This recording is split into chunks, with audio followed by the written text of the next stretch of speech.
I'm a gator. I'm a gator. Uh-oh, I'm just a ghost sports girl. Let's roll. Welcome, my friends. Welcome back to an episode of Notes from the Edge. I am your host, Lisa Lacy, and this is Mhm, the place where we have the conversations we should have been having all along. mhm. Guess what? You ain't talking about it. But apparently, with Sean today, we're going to be talking about it. Our Right. special guest today is Sean Wellington. Hey, guys, just a content note.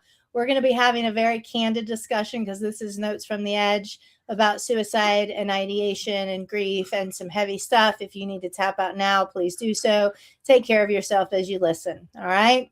Mhm, Sean Wellington is the founder and host of Suicide Noted. He is a long-time podcaster.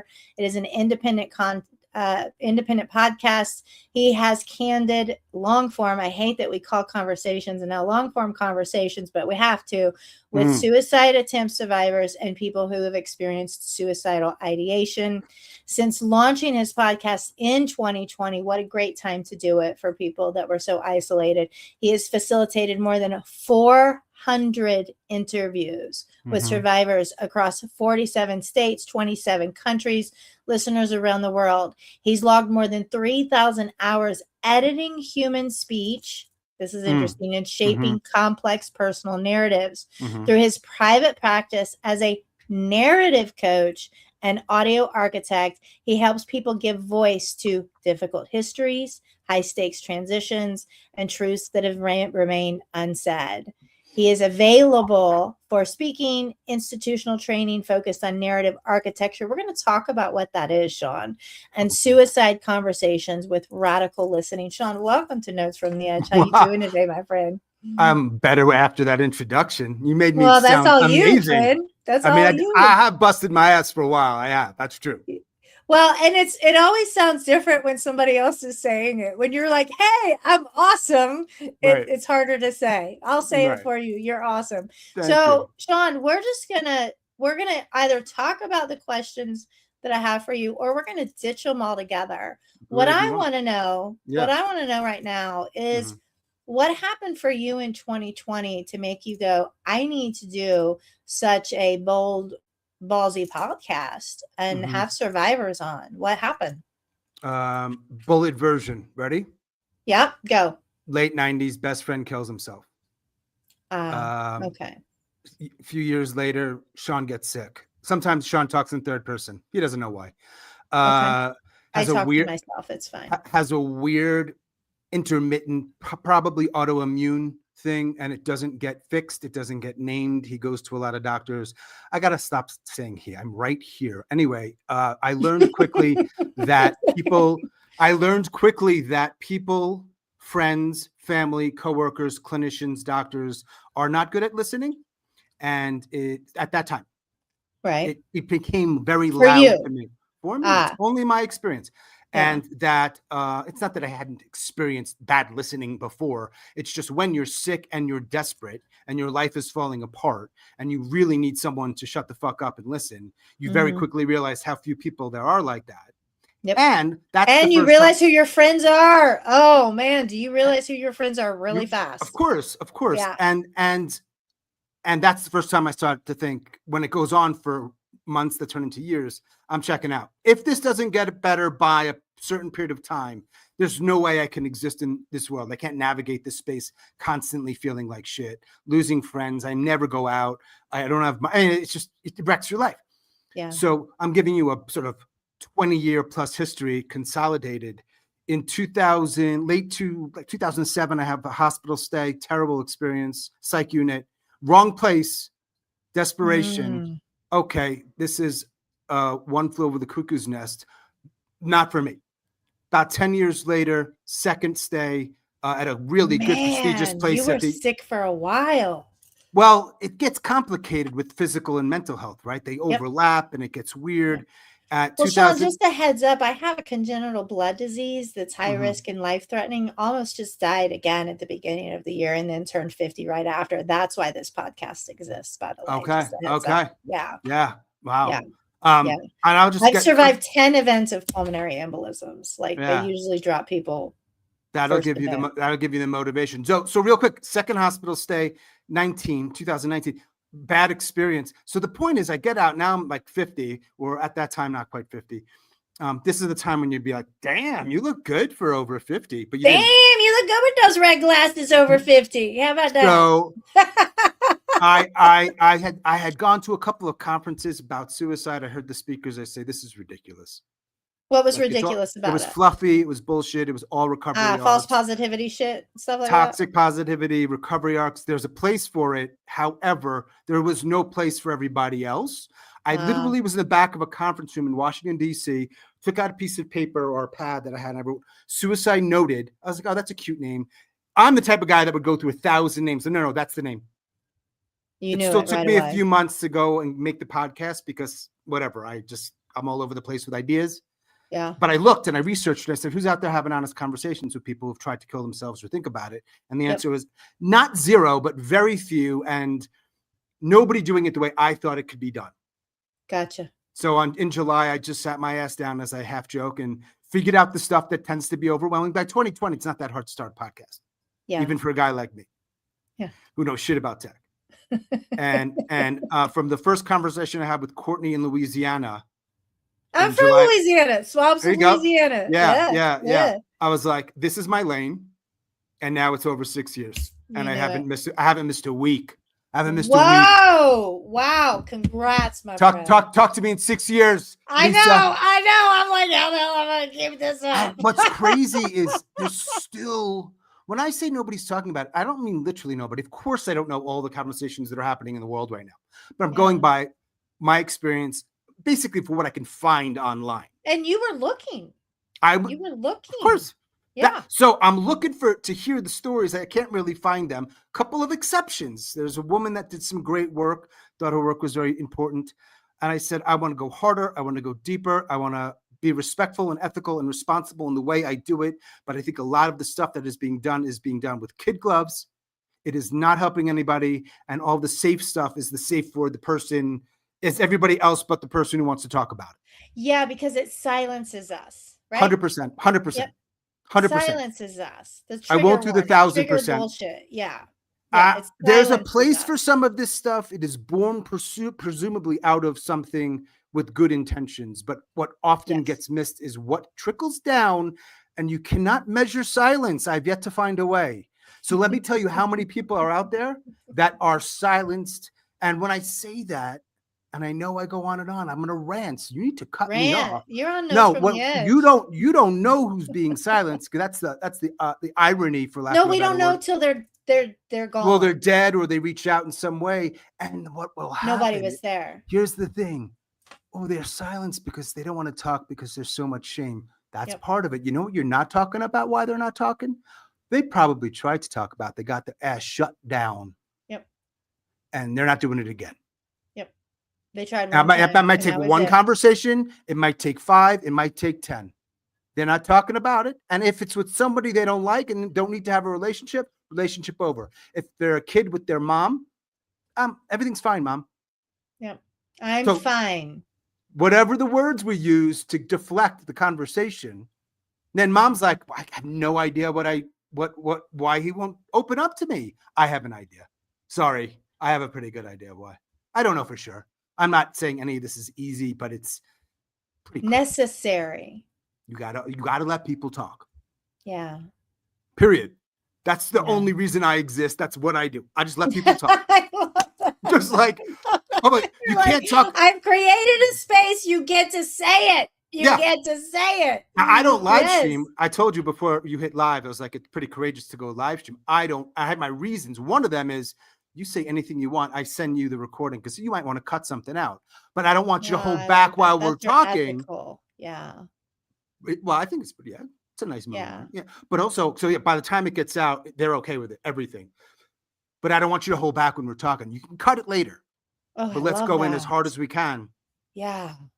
With you, and I go hard. Like, I'll push back sometimes, and I have rarely had a guest be like, dude. But also, they find me now, so they already know that I'm this sarcastic New Yorker who's not fucking around. Like, they know this. The ones that get scared by that, they don't reach out to be on my podcast, right? So I got a very self-selected group of suicide attempt survivors and ideators who are down with me and my style, and you'd be They're like, surprised. let's go. You would be Let's go. surprised. I mean, it shouldn't be me, Lisa. What do you It's mean? a shit. What I mean is, and I wrote a manifesto, by the way, with a lot of help of AI. And one of the lines I love that Claude wrote, but I okayed it, was just something Counts. like to the establishment, to the system, to the mental health industry, and et cetera, et cetera. The fact that a random dude in, at the time, North Carolina, was the one to create the space to have open conversations about suicide should be an absolute embarrassment to you. Yeah. I think I got it right, but you're lucky I did. How many lives have you saved, my friend? Just because you let people talk. You don't know, right? You don't know. No. You know, but you know what's important to say is that my mantra, if that's the right word, my through line, for example, when I'm editing, do I cut this or not? Because, you know, sometimes a 2-hour conversation, you got to cut some stuff out. My through line is not, I want to help this person stay alive. It's a consequence often of people hearing it, sure. Of people talking to me sometimes, sure. No, it's less shitty, less alone. That's what it's about. Now, as a byproduct, do people maybe want to live? Maybe. But my job isn't to save your life. My job is to create a space so that you and others can feel less shitty and less alone, full stop. Let's take you have agency over your life, Lisa. If you want to take your own life, you're an adult. I assume you thought real hard about that for a really long time. There are some exceptions, sure. If you're having a schizoaffective breakdown, if you're a 13-year-old whose girlfriend just, of course, it's a little different. Yeah. But by and large, most adults, you don't go into something like that lightly. No. You don't wake up one day and just kill yourself. Has it happened in the history of the world? Probably. It's a Sean, I think that's what people miss, though. I think that's what people miss. People are like, oh my God, it came out of nowhere. It never comes out of nowhere. It never comes out of nowhere. I'm like, I've been trying to tell you guys this for years. You know? Yeah. And you're not getting it. You're not getting it. Correct. Right. I agree with you. I've never had a guest, and again, 400 is not 4,000 or 40,000. That's a big number, though, my friend. Doesn't represent everybody, and I don't pretend it does, right? And I have a self-selected group. They got to like my style. They have to have Wi-Fi. They have to speak English. They have to be okay sharing their story. It limits the number. That's fine. Right. I will never be able to talk to the 800,000 people who did die over last year. Jesus. I can only talk to the people that survived the attempt or think about it, but that's many millions. So I'm talking to a tiny fraction, but nonetheless, 400 is not nothing. Yeah. And even the ones that use the word impulsive, I said, tell me how impulsive it was. And when you really start talking about it, it's like, yes, in that moment, I just like took it all, veered the car into the tree. But if you listen to the whole conversation, the shit started when they were 12 and now they're 40. Is that impulsive? Yeah. Not at all. You know, we could play with words, but the overarching larger stuff, it builds, man. It builds. And we're so good at, because I know one of the words, I see it right behind your right shoulder, is performing. And that's can sound pejorative in some contexts, but it's a survival for many people. Yep. What did you perform in order to survive? That's literally one of the questions you asked, but you're supposed to wait to the end. But we're waiting till the end because I want to know. Because sometimes it changes throughout this conversation. I had one of the guests yesterday. She was like, I have never performed in my life. I was like, well, that's a great answer. She's like, I've never worn a mask. I said, I wish I could say that. Oh man, if I were talking to her, I would have pushed back hard on that shit. Oh, I needed you to co-host for me with her. Come on, man. I mean, Lisa, but Lisa, like we're performing right now to some degree because we're human. Yes. So in a maybe different way of using the word, right? But like this isn't the same version of me when I'm out. That would be in a boardroom, right? Yeah. Or on a I mean, there's some overlap almost always with who we are, how we present, you know. Yeah. But how we show up. Yeah. But if performance means inauthentic, no. Yeah. I'm not going to lie to you. I'm not going to be dishonest. The only things that could possibly be dishonest, so unaware of stuff about myself that I'm actually telling you what I think is the truth and it's not. But I think at this point I'm getting decent at knowing myself. Yeah. I'm We not. do the best that we have with the awareness that we have, but we don't always have awareness. You know, Yeah, for sure. we don't always have awareness. You know, one of the things I've gotten aware about is how bad I am at almost everything. Like, because I'm around all of you all, not you necessarily, but all this, like, I'm on LinkedIn. What? And You all? No. I don't know. No. But like, everybody's so fucking good at everything. All the coaches and all the leaderships and the thought leaders, and they're so good. I'm like, I'm bad at almost everything. I mean, I'm pretty good at having conversations and listening. And I've gotten better at editing, but I'm like, holy shit, I suck at like almost everything. Listen, man, I'm not a thought leader. I actually just had to change my title look, I did corporate education for 30 freaking years, 3 decades. So when I was originally on LinkedIn, I was going to be an executive coach, like executive coach. Well, you had a few clients and I was like, your business is fine, but your fucking relationships are a hot mess. That's where I can help you. So I had to change it. And my website guy, who used to be one of my coaches in a TEDx program, he was like, yeah, that suits you way better. Yeah. Executive coach. Yeah. I had to change my title. Hey, I mean, look, you know what? Title. Let's be straight about it. That's where the money is. And I'll tell you, and this is important. I'll tell you where the money isn't. Where is the money not? Not in my pocket. Because you're talking about the real shit. Because if you want to get paid, sometimes people don't want to hear it. Not sometimes, most of the time. Specifically in the suicide space, not just mental health, suicide. If you want to get paid to speak, you better be a prevention speaker. What do you mean by prevention speaker? I'm going to show you my story of how I tried to end my life, or I'm going to tell you the story about how I almost tried to end my life, or I'm going to tell you a story about someone who close to me ended their lives. Don't do it. That's not helpful. That's the spine of most of those talks. They all sound a little different because people look differently and their stories are unique. That is what it is. It might be a little bit around awareness. It is not what I talk about. What are we missing, Sean? What are we missing in those talks? Tell me. Like, do you mean in the conversations or in the one-way presentation? No, in the talks. So say somebody's like, hey, Sean, I want to book you for a $3,000 talk on stage to talk about suicide and Suicide Noted and what you have discovered and interviewing the 400 survivors. Mm-hmm. How would your talk be different than their talk? It wouldn't be directed at the survivors. It would be directed at everyone around them. Ooh. I have had the conversations with the survivors. The problem is not them. The problem is everyone around them. What does everybody around them need to know? It depends on how much time you have and how granular you want to get. Because look, it's hard. I'm not going to pretend that if your sister or your partner or your mother is thinking about suicide, that is easy. I'm objective. I am removed. You are mostly a stranger when we talk. I have a lot of advantages to be able to listen. So, right? And hold the space. Yeah, exactly. Yeah. If it's my best friend, it's a little different. If it's my wife, it's a little different. I'm not married, by the way, ladies out there. But if I had, hey, he's available, ladies. Hey. So I don't pretend that it translates so neatly into very, very emotional, love-charged relationships. But there's some. Well, I'm glad that you recognize the delineation of when you're close. It's harder, much harder.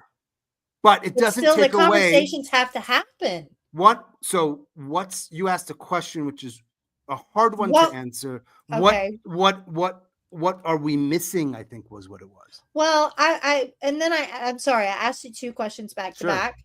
The second one was, how would your talk be different? And you said, you already answered it. You said it would be directed at everybody else. Correct. So what does everybody else need to know? Does it circle back to the listening that you opened up with?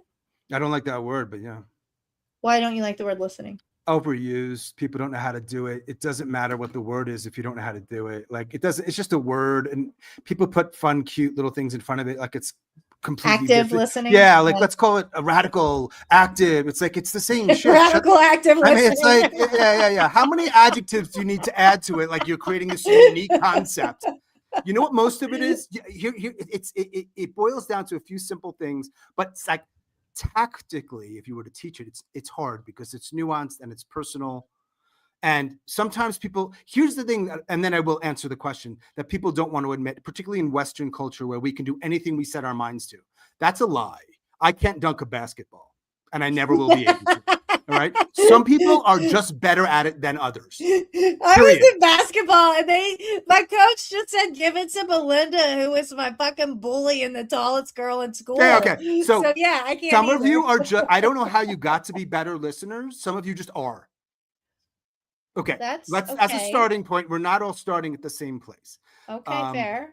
I don't know if I answered why I don't like the word. It matters less than what are people getting quote unquote wrong, or let's frame it positively, what they can do better. It's like there's two parts to that, because if you're afraid or just uncomfortable with it, I really can't help you with that. I don't know how to get you out of that. What I know are the consequences. If your fear and your discomfort are getting in the way of having open and honest conversations, I can tell you the impact that's probably having on somebody. Now, I'm not a fucking life coach or a therapist or a counselor. And if you're dealing with trauma or your own grief or whatever, and that's the reason you're uncomfortable, I'm not the guy to talk to. I'm just not. Yeah. Okay. But if you can sit with the person, the question really might be, and here's my talk, if anyone ever wanted to fucking pay me for it, would be, I'll do it for free too. Not to the people that are in the uncomfortable, fearful, or obviously shaming, critical, because no one wants to talk to you anyway. Right. It's for the people who think they're doing well, that are well-intentioned, and don't understand why the person's closing up. I'm going to tell you why. Because you're probably talking too much, which is ironic because I'm ranting right now. They're talking too much. Wait, you need to suffering. Gotcha. Correct. So your goal, so if we could take what I do on my podcast, and I'm going to give myself a little pat on the back. Okay. 1, shut up. You have to stop talking. You have to let the person talk. And included in that are often very long, for some people, awkward silences. And there's a reason. It's not performative. It's hard for people to find the words to this stuff. Sure. Sometimes it's hard. They're testing that they can actually trust you. Yeah. Among other things. Let it sit. I don't care how long. I have never once had somebody say to me, "Why are you just not talking?" Never. Has it happened? Sure. Then I would say, "I just wanted to make sure you were done." No problem. Stop talking. Like if literally there was one takeaway. Now, here's the problem. If it is a rant that someone needs to snotty cry and you just need to be quiet, you know those, and then just give them a hug. Yeah, and then just give them a hug. You don't have to say a damn word. The problem is most of the time it's a conversation, and you have to, meaning the person in support in this case, you have to open your mouth, and when you do that, things tend to go awry, and you don't know why. And they shut down. We shut down. We sometimes shut down, or we change the way we talk. We do. We don't necessarily shut down. We perform. Because, they're getting uncomfortable. Well, my older brother, who I've known my whole life, you love me. I know you care. So I'm not, but you've already made it clear with the way you're engaging with me. I can't be completely open and honest. Why? Well, you didn't say that, presumably explicitly, but you're leading, for example, off with any number of things that I call conversation closers, or we're not really being honest about it. It's conversation killers. And they're all the things we've all dealt with and we've often done ourselves. For example, like unsolicited advice, never needed, ever. Oh, hate it. Hate unsolicited I literally advice. I don't have the list in front of me, but it's just a bunch of shit we all deal with. So you could literally say, if you never did the following things, ever, you would only be helping this conversation. Yeah. You never need to offer some sort of platitude. I mean, there's an extent. I have a friend who told me when I'm feeling down, and I'm lucky that she was so vocal about this. When I'm feeling down, I want someone to say it's going to be okay. So when someone's communicating with you, how to communicate with them, of course, honor that. But if you don't have that information, and often you don't, you can ask, but sometimes you just don't, or they don't know. Oh, I don't know. I just want someone to hear me. Okay. Yeah. But like, don't get in the way of the conversation. But people don't understand that, like, they're not there for your advice unless they ask. Then they just give your advice. But Yeah. or you can ask them. I had this idea. It might help. Do you want to hear it? Yes or no? If they say yes, you give it. If they say no, That's you it. Sean. don't. Boom. It's so Okay. that's how every relationship should be, actually. So I think about it as you got to stay quiet more for them to be able to open up. Promise they Okay. probably want to talk more than you think they do. They're probably, Okay. we talk about dying to be heard. It's a cute expression, but there's a lot of truth to it. Silence is number one. I can't cultivate curiosity in people, but the way I can do my job well is I am insatiably curious about human beings, especially ones that are suffering. Yeah. It's not hard for me. People say, isn't it hard for you to sit with people who are in pain or were in pain? I say, no, everything else in my life is hard. This is fucking beautiful. When I leave, everybody can do that, Sean. that's why I'm doing it. That's why I Right. ended up being the guy. And it's weird You're the because you guy. wouldn't have thought it, but like, so cool. All right. People say, well, it sounds like, are you getting off on it? I'm like, what do you mean? Is it like, I'm like, you love hearing people's pain? Ask you that? Oh yeah. It's like, what? it sounds like you like really like hearing people talk about their pain. I'm like, no, I like creating a space. And you asked me my why, I think, in so many words. Yeah. I created the space that wasn't there that I needed. You filled the gap. 100%. Yeah. And guess who feels that? I'm selfish, mother. I'm selfish. I'm fucking selfish, man. Yeah. I did it in part for me. Yeah. But I'm living my dream job right now. Seriously. You could be selfish and selfless. Ironically, they can coexist. Yeah. I've done this for free. You can be fed and feed people at the same time. Yeah. I mean, it was a passion project that at some point I tried to monetize in between a membership, and I'm fiscally sponsored so people can give tax deductible donations. But I've done the math with conversations plus the editing. 3,000 is probably not is lowballing it. I worked it out to be like 20 cents an hour. I've been working for 6 years. I'm fucking broke. I got 20 people I haven't edited yet, and I got 3 more conversations. Yeah, I can't do it all. Wow. And I'm the need is going to outlive me. I have to find somebody who will eventually replace me. No one's stepping up. So I don't want your job, man. Well, let me just find one more thing, because how people talk is like, I could talk about that for a long time. Just wanted to add one more thing.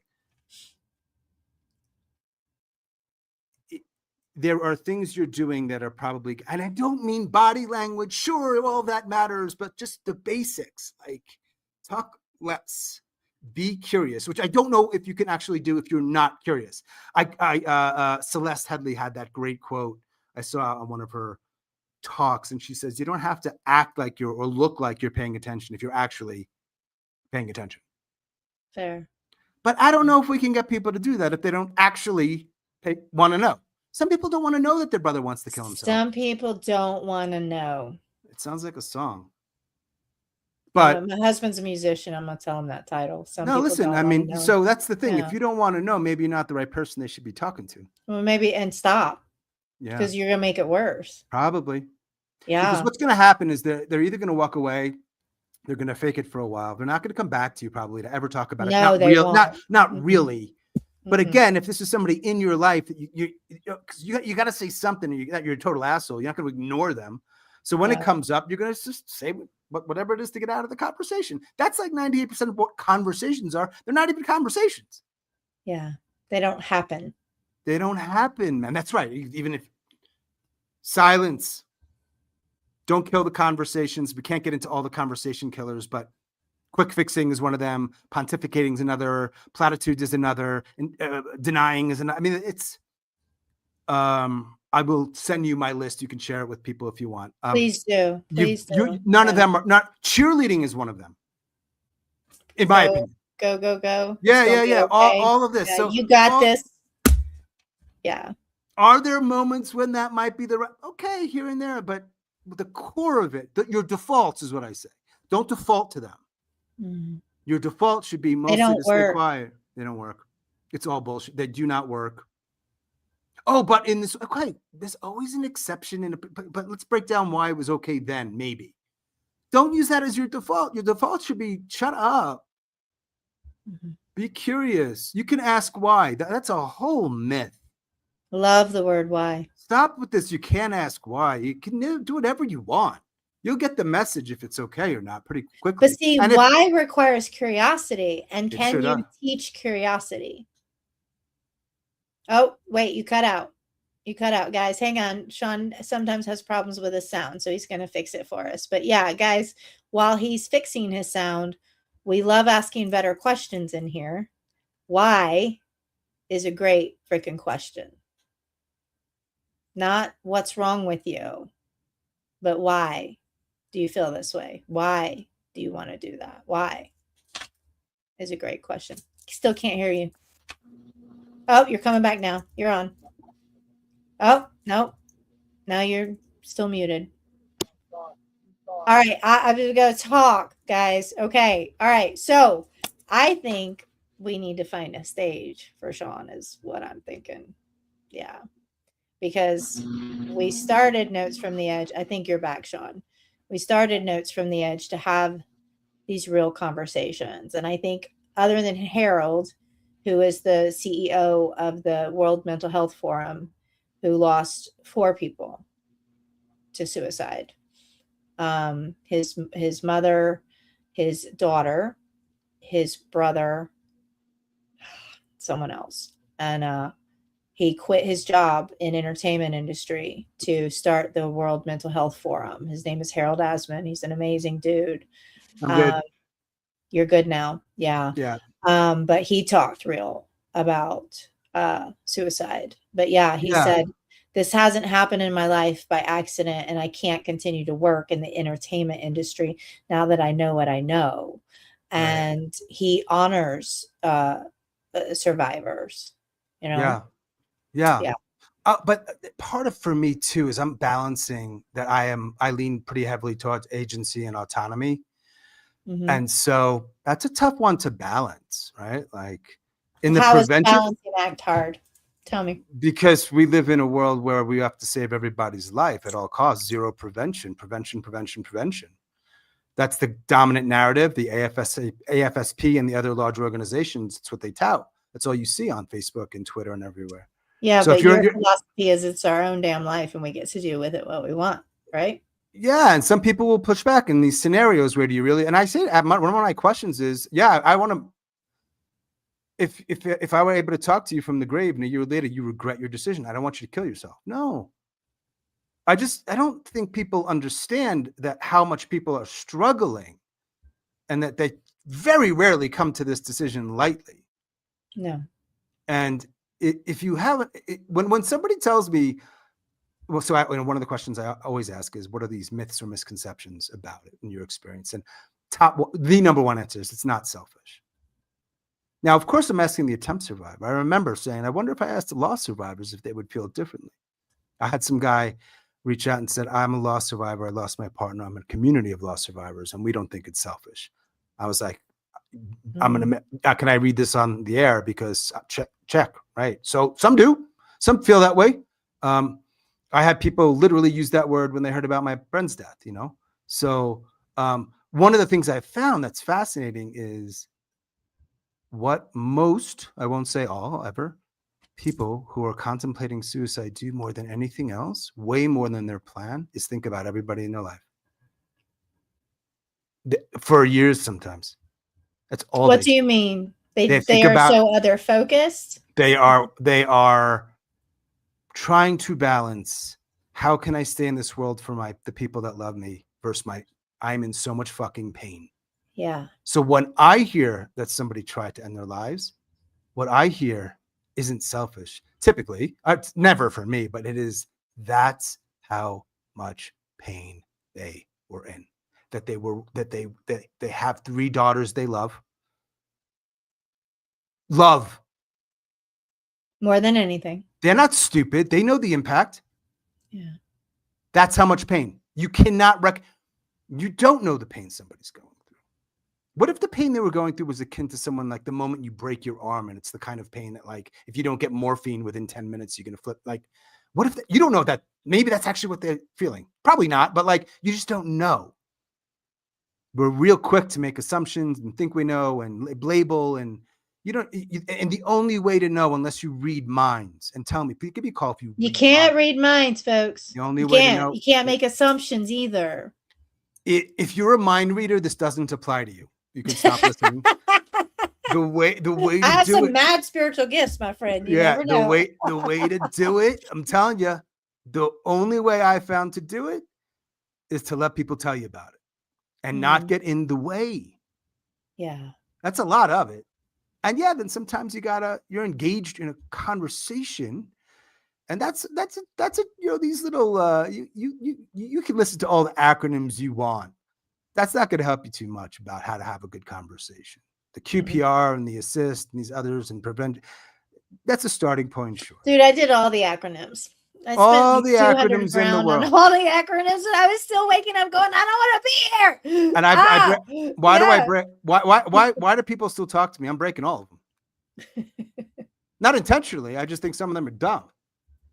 And they're made by people who are either don't know any better, or maybe just like, I got a pretty high paying. I mean, the CEO of the AFSP makes over $600,000 a year. That's cool. You should be paid. Well, that is not in line with what other nonprofits that have been around for 39 years pay their CEOs that have the record they have, which is really mostly not measurable and in many ways abhorrent.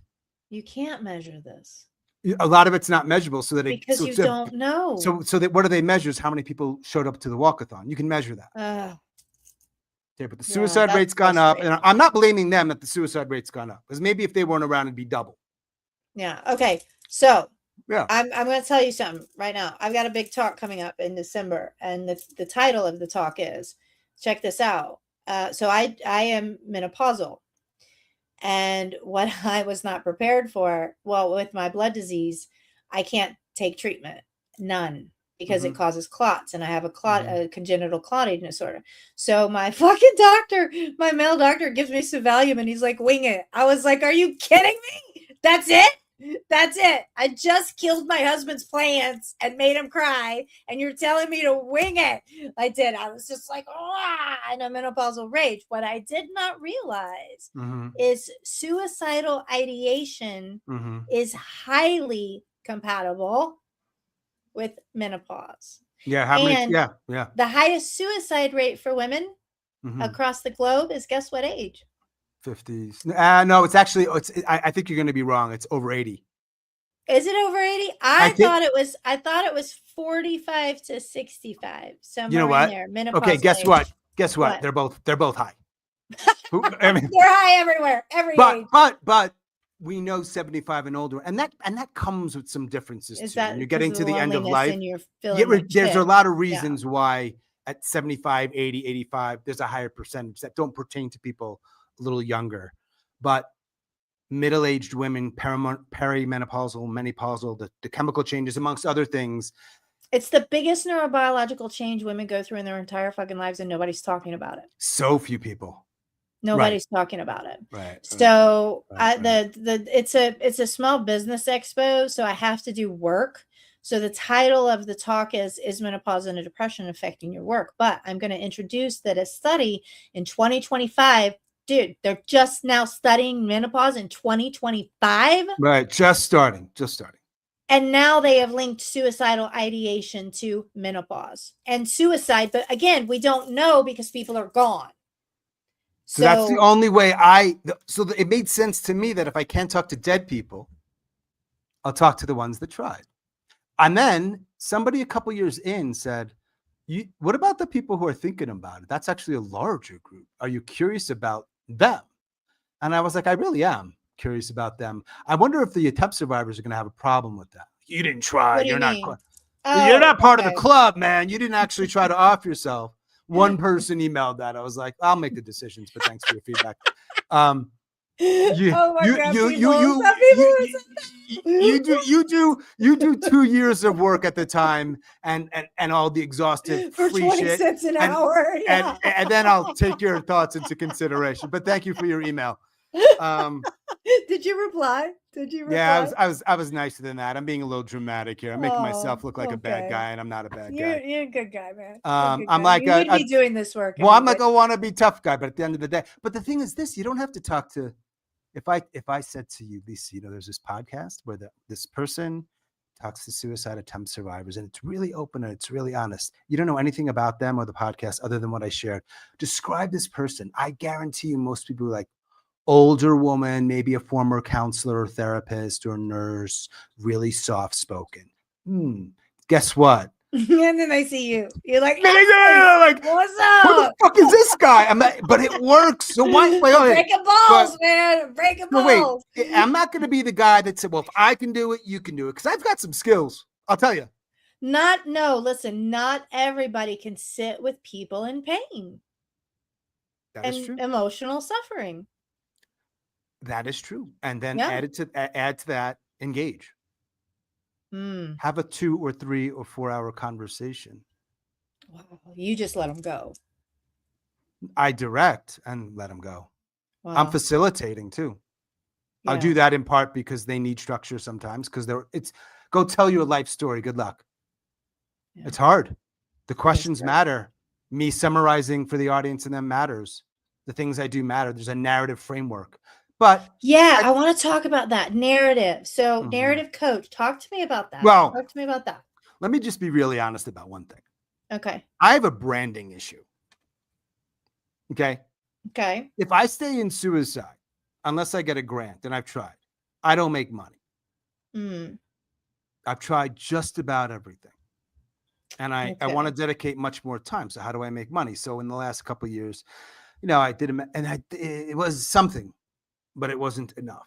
Because you got to remember one thing on social media platforms, they don't share my stuff. They don't make it easy for the world to find. Oh God, I didn't even think about that. Right. No, they won't. So I a bet lot they of the shut stuff, you down. A lot of stuff gets shut down. Yeah. But here's another thing people don't think about.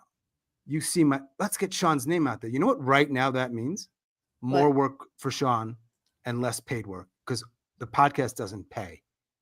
Right. So I'm in a real interesting backed up corner. Okay, I want to talk to as many people. I want to talk to as many people as I can, but unless I can outsource the editing, I'm just one guy. There's only so much I can do. And then it'll end up being that we talk today and your episode isn't out for 10 months. No, I dropped mine today or tomorrow, by the way. It's just saying. Yeah. Wink, wink. So, so you're gonna be out tonight. Oh, I've tried all kinds. So back in the day, I was a personal narrative story coach. That was predating. I had a company or an organization called True Stories That Matter, but that was personal story, beginning, middle, end. Like if you know anything about the moth, that kind of story. What I'm doing with these people is different. There's a narrative framework, but it's not I'm just going to talk for 7 minutes about my life. It's 2 hours, and then I narrow it down to an hour. But that's a lot of editing work. Yeah. Sean. I mean, but it's really interesting when you edit and you edit and you edit is you hear yourself and the conversations again and again and again. And you can I can get better at what I do. But then you hear it over and over and you're like, okay. And I don't know if there are clear patterns that have emerged. I mean, there are some patterns that emerge and some similarities, at least with my guests. But I am obsessed with conversation. I mean, I just think the mechanics of it are fascinating to me. The way I'm even evaluating you because I can't not. Oh, I can tell.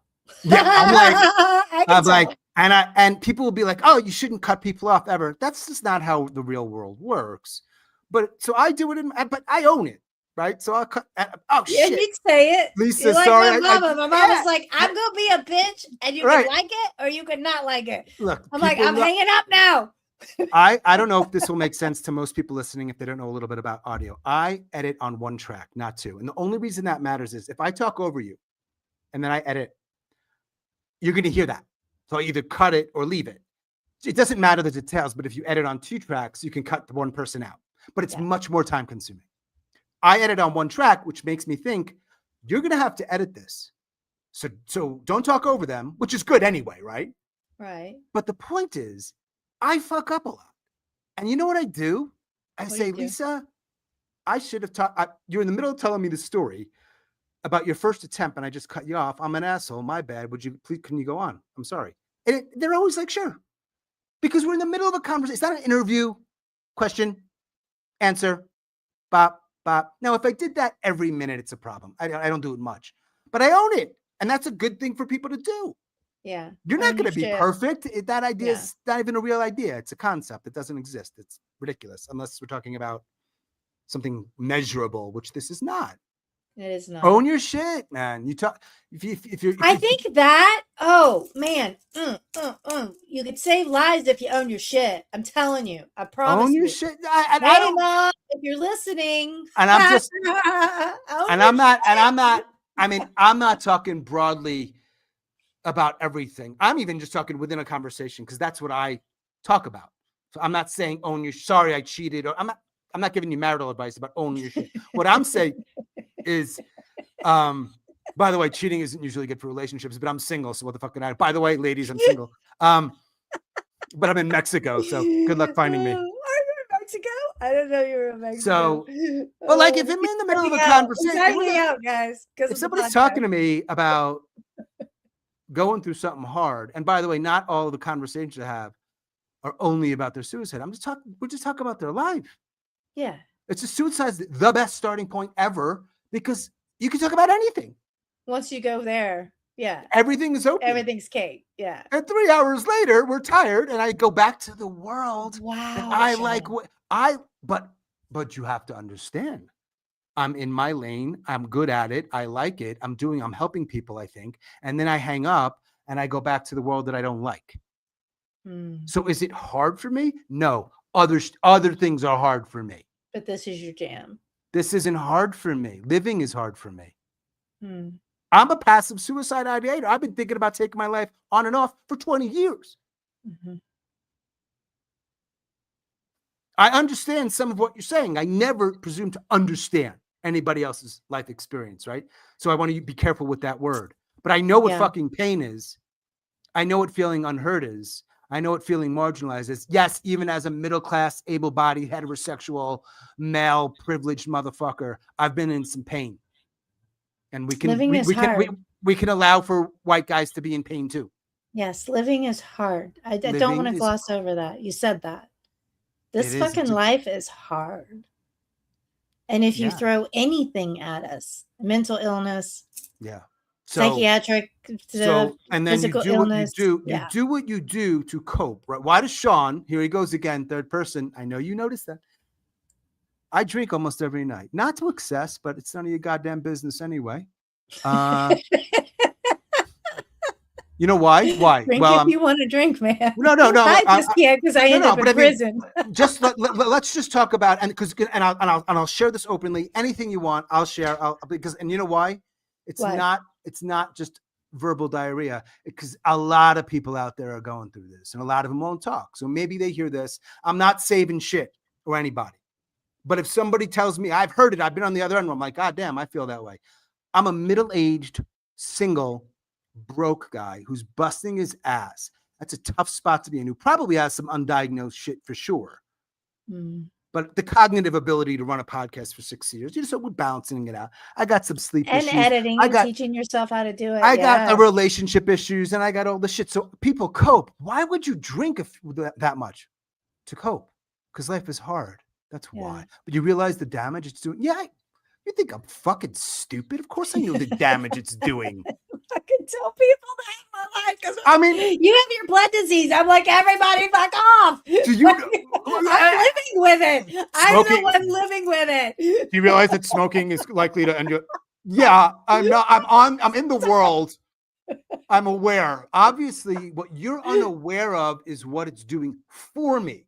Well, Sean, listen, you'll love this. Listen. So, my husband and I are celebrating 8 years of recovery together because we avoid prison that way. Seriously, and I mean Okay. literally, because I'm a Literally. convicted felon. Long story there, I but bet. yeah, 8 years ago. But he is 16 years younger than me. Okay, now I didn't know how old he was when I met him Nope. because Well, he okay. grayed early. Wait, Sure. he grayed early. He had a full beard. Wait, Okay, and when okay. he told me his age, I was like, oh hell, we were already chatting, and I was like, I gotta run. But listen, Cougar. I'm not a cougar Well, because apparently you are, Lisa. a still small voice said, "Lean in." Okay.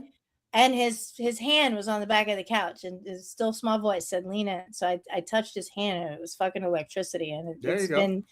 But I will tell you this. Yeah. He is 16 years younger, and I am 50 years old, and I run businesses, and I've raised a kid, and I've survived a suicide illness and psychiatric institutionalization and jail. And yeah, sometimes I have to pull the authority, Hold up. like one, you can always be a guest on my podcast.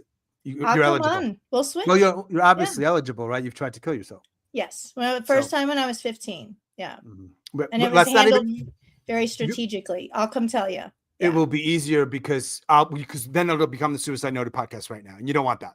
Oh, don't do it! Don't do it! So don't start. Oh, look, we're at 50 minutes. I told you 45. Give me one more. Give me one more, and then I have one final question for you. You got the floor. What's up? I wanted to just complete a loop that wasn't closed. Okay. Talked about branding. Yeah. What's going on there? This isn't me complaining about anything. The world is the world. I made my choices. Right. I've earned my place in the suicide world with 6 years. I can get on a stage and in 3 months be making 10 grand a speech. I choose not to, because that's not the message I choose, and others are already doing it. Okay. So there are other things that I do. So, you did a little homework.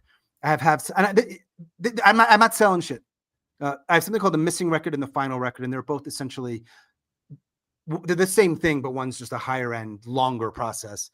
And they're simply this: there are people that are having conversations or not having the conversations they want to have. And it's a way to have a conversation sort of with me so that you can share that information with people that you want to have that you want to communicate with, like your mom who you haven't talked to in 10 years, who's 80 years old, who, by the way, that's my story. You're never going to be able to have a live conversation. And if you try to do it yourself, like audio message, the email, it's hard. Yeah. So the service, and this is a relatively new service, both of these. Okay, what you got? Well, one's called the missing record and one's called the final record. Actually, the link that you shared on your LinkedIn post, SeanWellington.com, is actually going to the one that's the more expensive one. And that's for like you have like a 6-hour marathon with me, and I cut it to like 90 minutes. That's like legacy stuff. That's like legacy stuff. Love it. But I think the thing that's going to be more common, and it's much more reasonably priced, I think they're both priced fairly, but not for everybody. And I also do a pay it forward type of thing, but nonetheless is like the thing where you're not going to have that conversation. You're not going to write the letter, and you're going to die. So if you want it to be unsaid, I'm not a conversation coach where I'm getting in there with you and your mom. No. That's not my shit. You're not a mediator. Correct. Yeah. I'm a guy who can bring the story out of you. You've got some of it. You don't have all of it, because this stuff emerges when someone listens well. So maybe no one's ever even done that for you. And then we have an honest conversation, and then you can include to use my voice in it or not, and talk directly to your mother or not. Like, there's different ways you could structure it.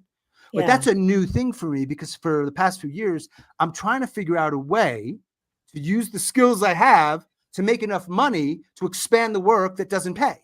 Yeah, well, and I need both of those links. I need both of those links, and we're gonna talk, because I've got some ideas for you, actually. Yeah.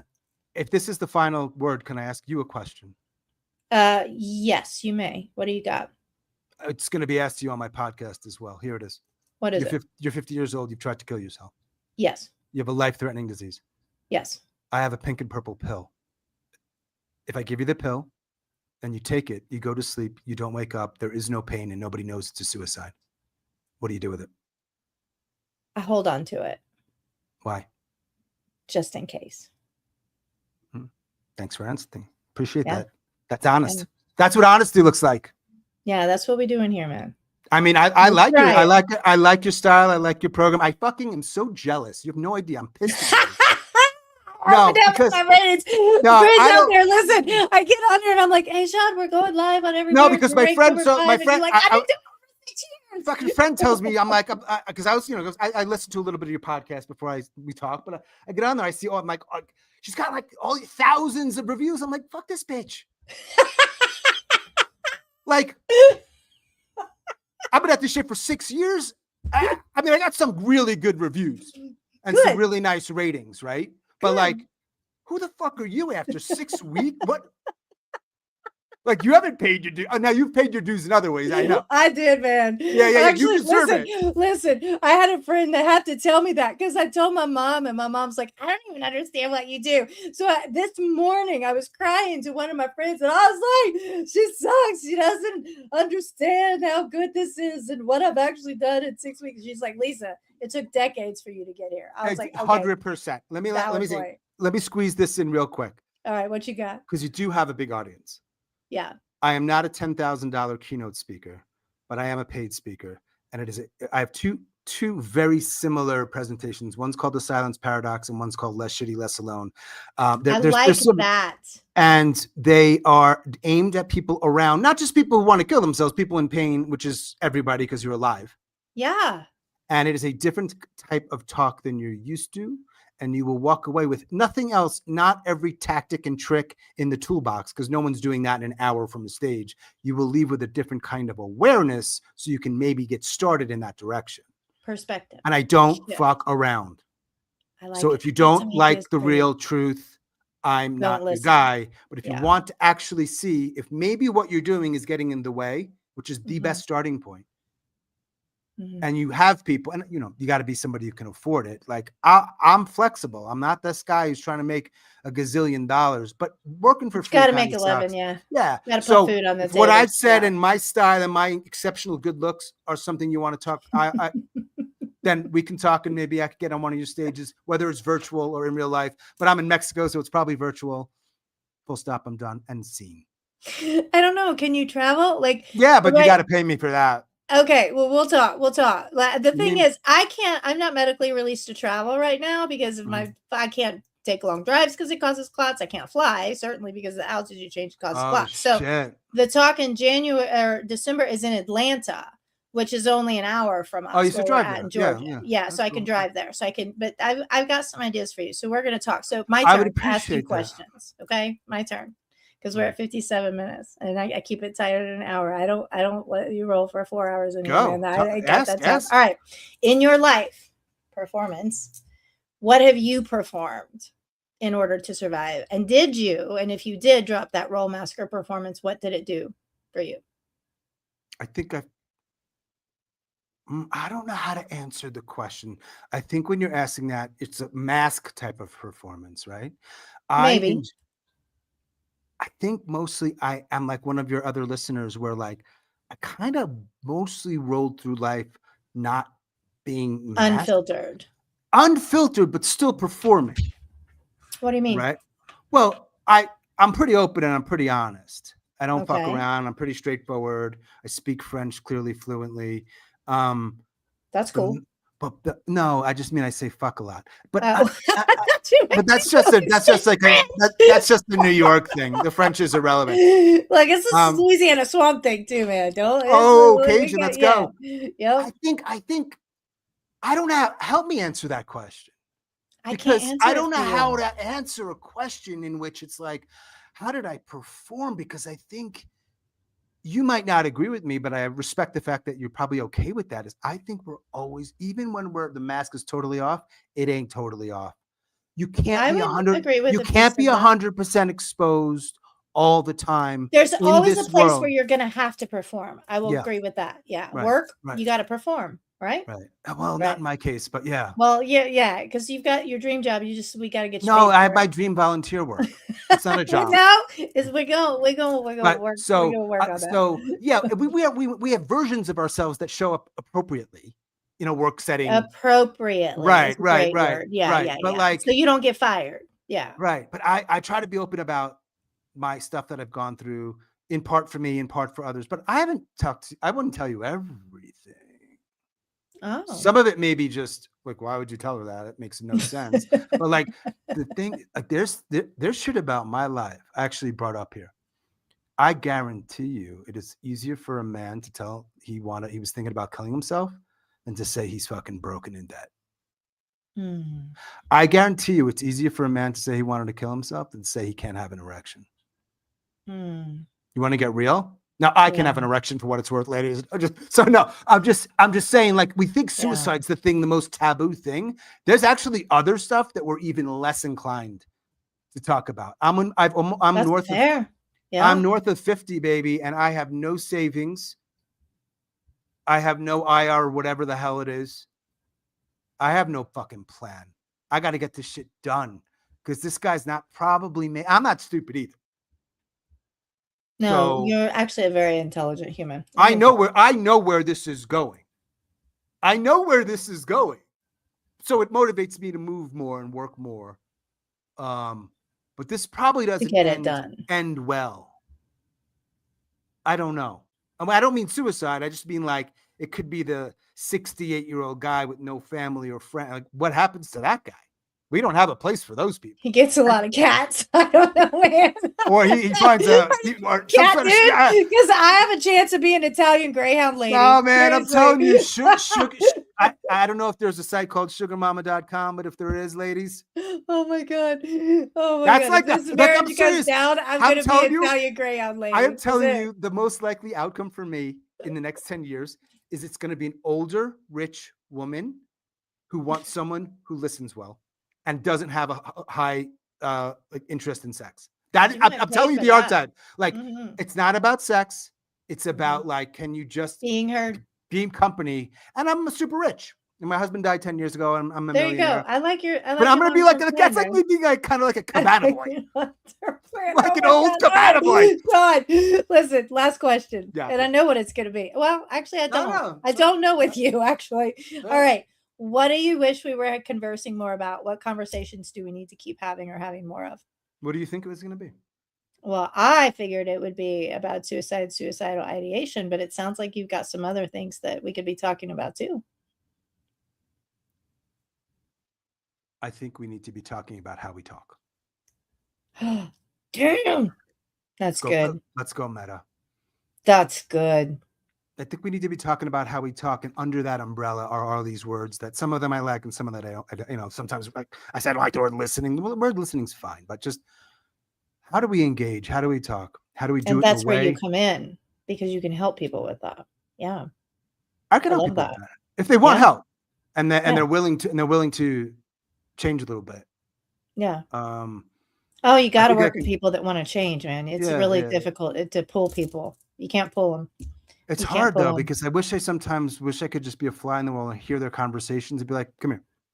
I don't always have that luxury. So it's actually hard if you, for example, Lisa, were like, me and this hot young guy I'm married to, we are always fighting. Hot, actually. Of course he's not. Like, he looks like a young Gerard Butler, just saying. He hates when I say that. But like, we're fighting. It's like, I can give you some thoughts, and it's actually like, I want to be in the rooms and I can't. It's hard. And if I'm in the room and you're performing for me. Yeah. So to get because then I know you're like somebody else is there, right? So you're not going to be real. I'll be real with my spouse in a way that I'm not going to be real. One of the things I want to do when if